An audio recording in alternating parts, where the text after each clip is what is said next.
Morning everyone, and welcome back to the Runpreneur vlog, where we discuss all things entrepreneurship and running. It is a fresh morning. It's quite chilly today, feels like about -2, so we're into March expecting spring conditions, but still feels like we're running in the winter. But it is motivation, or Monday motivation today. We'll discuss all things productivity, motivation, things to kickstart your week, and today's topic is planning for tomorrow today. Okay, so as always, if you like this episode, give it a like and a subscribe, and let's get started.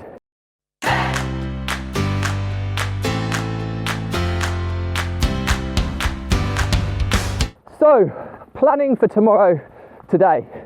Okay, it's pretty simple, this one. It's a pretty simple productivity hack, but it will make a massive difference to you and your productivity levels moving forward, especially compounded over the course of time. So all it is, really simple. At the end of each day, plan what you're going to do tomorrow. Okay, now you can do this in quite a lot of detail, or you can do it in very little detail. But the idea is that if you start the day and you don't know what you're doing, you kind of procrastinate, and you're almost flapping about, working out what you need to do, what you don't need to do.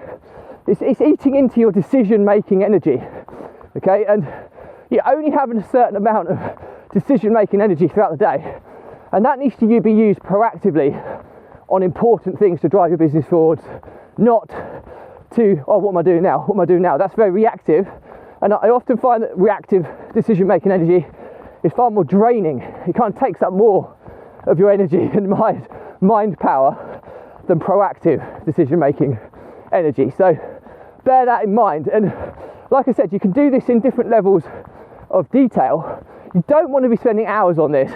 I generally spend 10 minutes at the end of each day planning my day for tomorrow, and at the end of each week I plan for the following week. Now, when I plan for the following week, I'm very loose in my plan because things change on a day-to-day basis, but I'm moving tasks around and what's on the agenda for next week based on realistic expectations. I mean, you have to realise that, I talked about it recently, the 60-40 rule, in that, no matter how productive you are, you can almost write off 40% of your time for reactive buffer, disruptions, all that sort of things. Even if you limit them as much as you can, 60% is realistically of what you'll accomplish.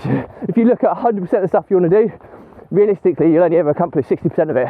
And if you factor that in and plan for that on a daily basis, you'll be far more efficient and productive because of it, rather than thinking, oh, I'm not very productive. And so when I look at the week ahead, I'm just moving stuff around, saying, you know what, I'm never going to get around to doing that next week, so I need to bump that on a week or whatever. So I've got a bit of a clear expectation. But for tomorrow's day, I go quite granular. And the reason I go quite granular is because I time block. And the reason I time block is I still get this wrong regularly, by the way, and I've been doing this for a long time now. But I like to have hour chunks of what I'm doing when. And when I have time block, I don't use a calendar. I use my project management software with some custom fields, which allows me to sort by time allocation. And well, not time allocation, time basically, because I have things on a like time calendar, i.e. 9 till 10, 10 to 11, so I can schedule my agenda. If I have meetings in my calendar, I block those time chunks out in for meetings, okay? So I don't put tasks into those times, because clearly if I'm in a meeting, I'm not going to be doing a task. And I also have them color coordinated by my energy levels, so I'll try and put stuff that's really important against time sections or time blocks where my energy levels are higher. Okay, but the cut and thrust of it is, at the end of each day, anything that's outside the time block allocation for the amount of time I'm working, I just move on to the next day, and occasionally I'll rejig the next day stuff and onwards to make sure it's a kind of I'm not overwhelming a certain day. But what that then allows me to do is quickly the next morning, I have my agenda 9 till 10. I'm doing this 9 till 10 is always my vlog.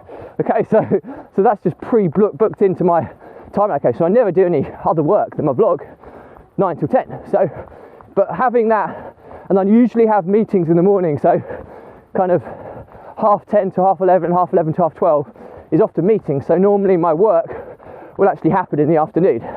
Now my meetings will start to reduce because a lot of the businesses are still very much in their infancy at the moment. So a lot of setup, a lot of structural stuff, which is my bag, is happening. So I have these meetings to attend and bring people in to kind of support me with.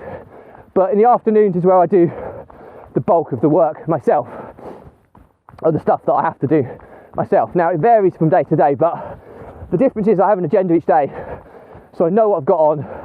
I don't get overwhelmed anymore because I only look at my daily agenda. I don't look at my task list. It's probably 200 tasks strong, but I don't look at the other 190 of them. I look at the 10 that's blocked into my schedule or agenda for the coming day.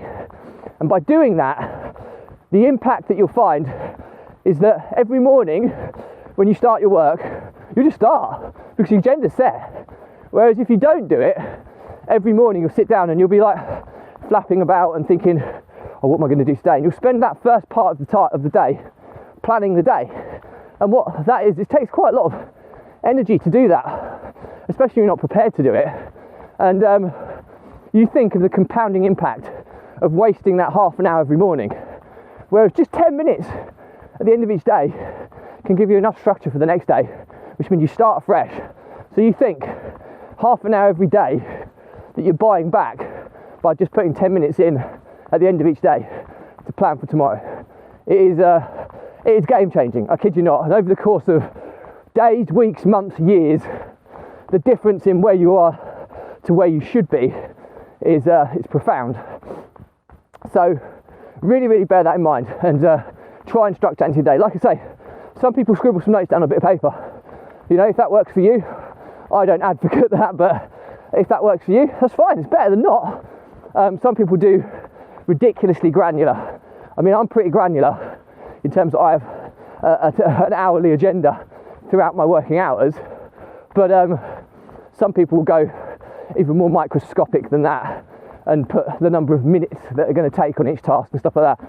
And you know what? If that works for you and you're good at it and you get the benefit from it, then keep going. But I think the key message here is to plan for tomorrow today. If you do that, it's a very, very simple productivity hack, but the results can be absolutely game changing. So to summarise, if I was going to summarise this episode, the importance of planning for tomorrow today means that when you start each morning, you're not wasting energy working out what you're going to do, catching up on where you should be. You're thinking about things. You can waste half an hour to an hour easily at the beginning of each day if you haven't got a plan to follow. Okay, so 10 minutes at the end of each day enables you to plan what you're going to do tomorrow in advance, so that when you start your day tomorrow, you can straight away get into it. And that 30 minutes to an hour that you'll benefit from on a daily basis, compounded over the course of time, is game changing from your productivity levels. It can be the difference in years of progress when you get down to the future. The other thing to consider is you don't have to be super granular about this. You can scribble some notes down on a piece of paper. If that works for you, fine. Or you can kind of time block things and put minute allocations to each task and all those sort of things. But as long as you have a plan of what you're going to accomplish tomorrow, it means you'll start a lot quicker and you'll get that productivity gain from doing so. So, hope you found this useful. As always, if you've got any questions on this, drop me a comment. I'll respond to everyone. If it's a bigger topic, I'll do a separate vlog episode and tag you in. If it's irrelevant, no drama, just unfollow me and stop cluttering your social feeds. Do check out the link in my bio, where we have a YouTube channel about to launch our blog and podcast, so that you can watch, listen or read all of the content, and on every platform it's catalogued nice and neatly by playlist. So just because today's topic might be relevant to you, tomorrow's may be very relevant. So do check out the link in the bio. And all that's left to say is that the Runpreneur vlog was set up to help entrepreneurs and business owners overcome the emotions of stress, overwhelm and anxiety by using exercise, or in my case running, as a release valve to relieve those daily, weekly pressures in the form of stress, so you can gain clarity and analyse them clear your head, so remain focused so you can move on, process those pressures on a daily or weekly basis. If you don't do that, you don't have that release valve, the pressure will build up like pressure does in a pipe, and the stress will build and build, it will turn to overwhelm.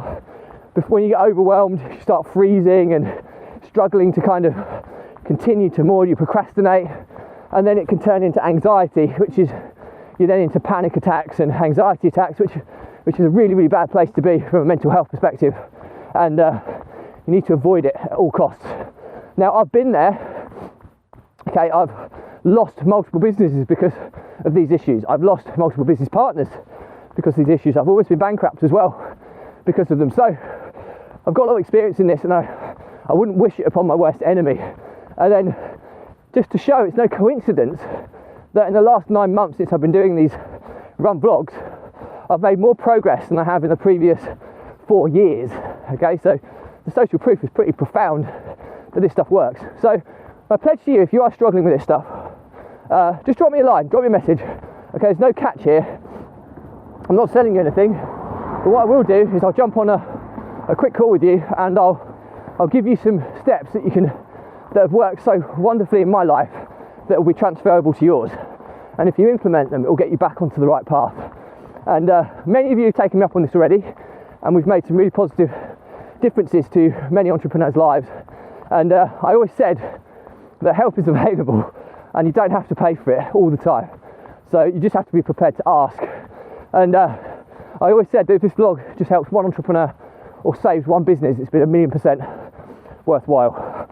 So on that note, all that's left to say, if you like this episode, please give it a like, a comment and a subscribe. If you want to see similar content, check out the playlist link on each platform. And all that's left to say is stay positive, stay happy, and I'll see you tomorrow. Bye.